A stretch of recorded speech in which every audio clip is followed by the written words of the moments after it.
Uzklausiet evaņģēliju, ko uzrakstījis Matejs. Uzmanieties no viltus praviešiem. Tie nāk pie jums auju drēbēs, taču no iekšpuses tie ir plēsīgi vilki. Jūs viņus pazīsiet pēc augļiem.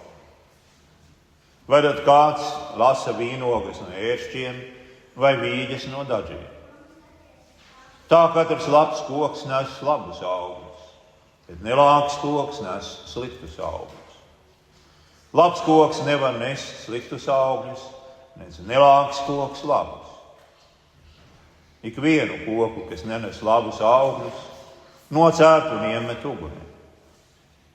Tātad pēc viņu augļiem jūs tos pazīsiet. Ne ik viens, kas man saka, kungs, kungs, ieies debesu valstībā, bet tas, kas dara mana debesu tēva gribu. Daudzi tajā dienā man sacīs, kungs, kungs, vai mēs savā vārdā nepravietojām, vai mēs savā vārdā neizzinām dēmonus, vai tavā vārdā daudzus brīnumainus darbus nedarījām. Un tad es tiem apliecināšu, es jūs nekad neesmu pazinis. Nos no manis jūs, ļauna darītāji. Āmen. Mūsu kunga brīdinājums Kalnas prediķī izklausās skarbs un tieši. Pasaule mūsdienās runā tolerances un vispārēja relativismu valodu, kurā katram ir sava taisnība. Taču Kristus mūs nostāda skaudras realitātes priekšā. Garīgajā pasaulē pastāv patiesība un pastāv meli. Pastāv avis un pastāv vilki. Pastāv pievilšanas iespēja. Vilki nav nepieciešami, lai avis dzīvotu. Ļaunums nav nepieciešams, lai pastāvētu labais. Meli nav nepieciešami, lai pastāvētu patiesība. Tumsa nav nepieciešama, lai pastāvētu gaisa. Gaisma ir gaisma pati par sevi, un patiesība ir patiesība pati par sevi. Tā nav atkarīga no pretstatiem. Arī bez tumsas gaisma paliek gaisma, un bez meliem patiesība paliek patiesība. Bet cilvēks parasti sāk to novērtēt tikai tad, kad saprot, cik viegli bez tās ir apmaldīt. Un šodien Kristus mūs aicina tieši uz to. Viņš aicina mūs atšķirt gaismu no malduguns, patiesību no ilūzijas, pravieti no viltus pravieša. Kāpēc viltus pravietis ir bīstams? Viņš ir bīstams nevis tāpēc, ka viņš ir viltus, bet tāpēc, ka viņš šķiet ticams, pat ļoti ticams. Jēzus saka, esiet patstāvīgi, modri un sargietie. Kāpēc sargietie? Tāpēc, ka viltus pravieši nenāk ar elles zīmogu uz pieres. Viņi nāk auju drēbēs, viņi lieto pareizos vārdus, viņi runā par mīlestību, mieru, garīgumu un pat piesauc Jēzus vārdu. Viņi saka, kungs, kungs. Viltus mācība ir bīstama nevis tāpēc, ka tā ir acīm redzami ļauna, bet tāpēc, ka tā izskatās ļoti līdzīga patiesība. Un Jēzus vārdi mūs konfrontē ar mūsu pašu sirdi. Jo cilvēka prāts pēc savas dabas ir reliģios. Visi mēs tādi esam. Taču tas vienmēr tiecas pēc viena, pēc paša attaisnošana. Mēs gribam ticēt, ka ar savu labo uzvedību, ar savām lūkšanām, ar savu īpašo garīgumu varam patikt Dievam. Viltus pravieši tūdēļ ķerasam klāt un barošo mūsu kritušās dabas kāru. Viņi novērš mūsu skatu no Kristus krusta un pavērš to uz mums pašiem, uz mūsu panākumiem, uz mūsu jūtām un mūsu darbiem. Bet tas, kurš paļaujas uz saviem darbiem, nenovēršami piedzīvo pievilšanu. Tas kungs beigās saka, es jūs nekad neesmu pazinis. Ejiet nos no manis, jūs ļauna darītāji. Un šī, mīļie draugi, ir briesmīga vilšanās. Viltus pravieši tā tad ir ļoti bīstama parādība. Tādēļ, balstoties Kristus brīdinājumā, arī svētais Pāvils saka, Pēc manas aiziešanas pie jums iebruks plēsīgi vilki, kas nesaudzēs ganāmo koku. Savukārt Pēteris brīdina, ka maldi ne tikai nāks, bet tie nāks no pašu kristiešu vidus, ne tikai no ārpuses. Jūsu starpā būs viltus mācītāji, saka Pēteris, kas paslapeni ienesīs aplamas posta mācības. Tātad apustuļi māca, ka maldi nāk, un tie nāk paslapeni, nāk ar ticamības izskatu.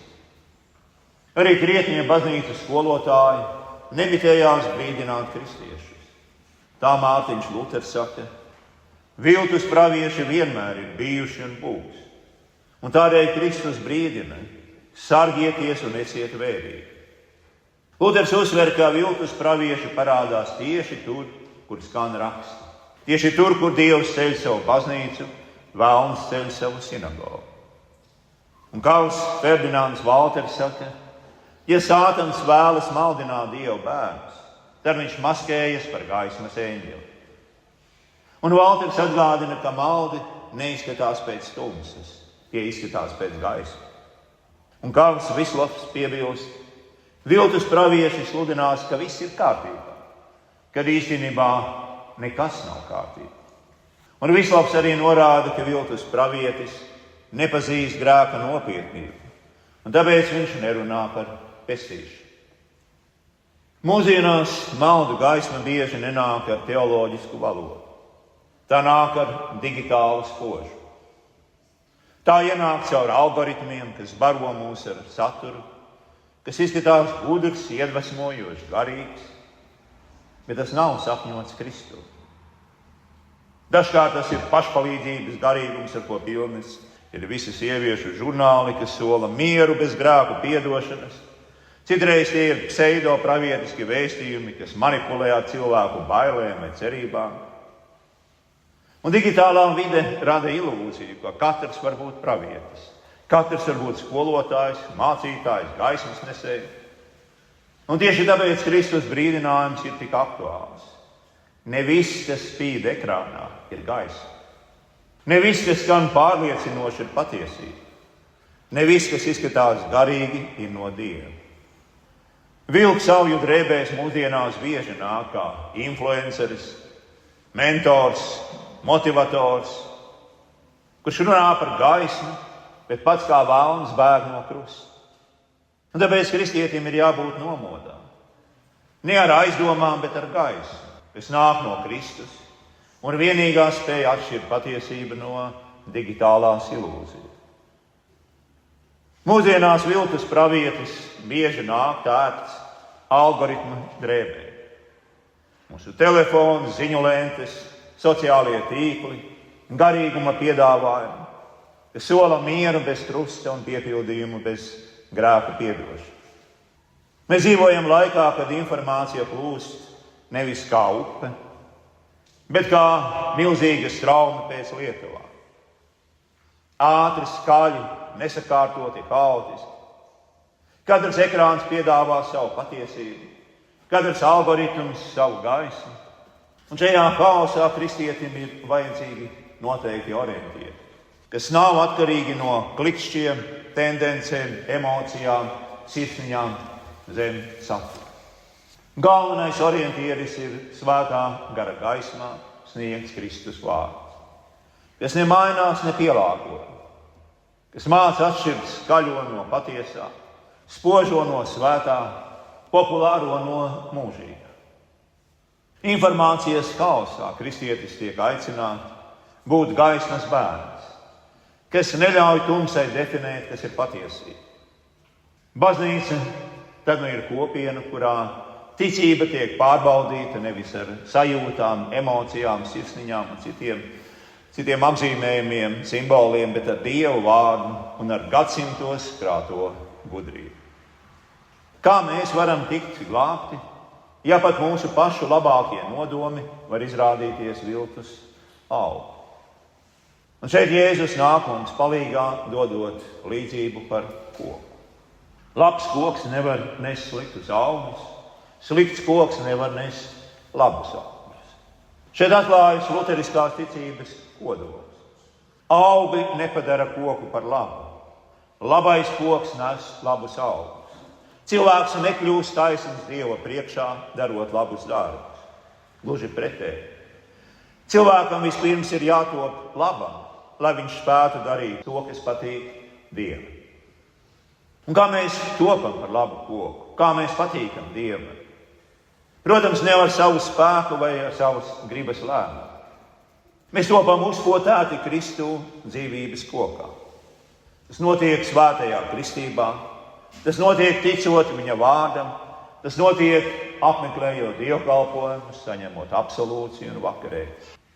Jēzus Kristus ir vienīgais, patiesi labais koks. Pie krusta koka viņš izpirka visus mūsu grēkus un dāvāja mums savu taisnību kā nepelnītu dāvanu.